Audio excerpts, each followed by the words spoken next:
سے فارغ ہیں ماشاءاللہ. تو حافظ صاحب تینوں صفات کے حامل ہیں.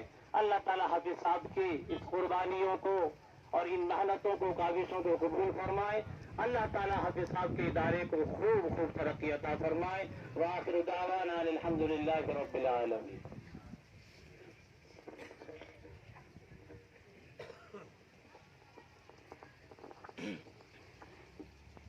نحمدہ ونصلی علی رسولہ الکریم.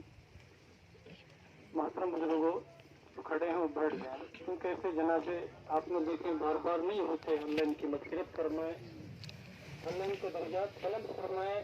اسلام میں ایسے کتنے جنازے ہیں کہ جن کو دیکھ کر لوگوں نے ایمان قبول کر لیا تھا.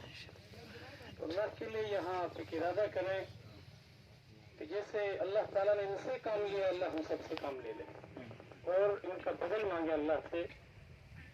آج اللہ رحم فرمائے. بڑا افسوس یہ ہے کہ ہم نے ان حالات میں جن حالات میں اللہ کی طرف متوجہ ہونے سے اللہ کی رحمت متوجہ ہو جاتی ہے وہ چھوڑ دیا ہے. حضرت محمد مصطفیٰ صلی اللہ علیہ وسلم نے مصیبت کے وقت اللہ سے مانگنے کا حکم دیا ہے.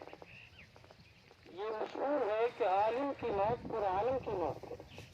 تو حافظ صاحب کا جانا ہم سب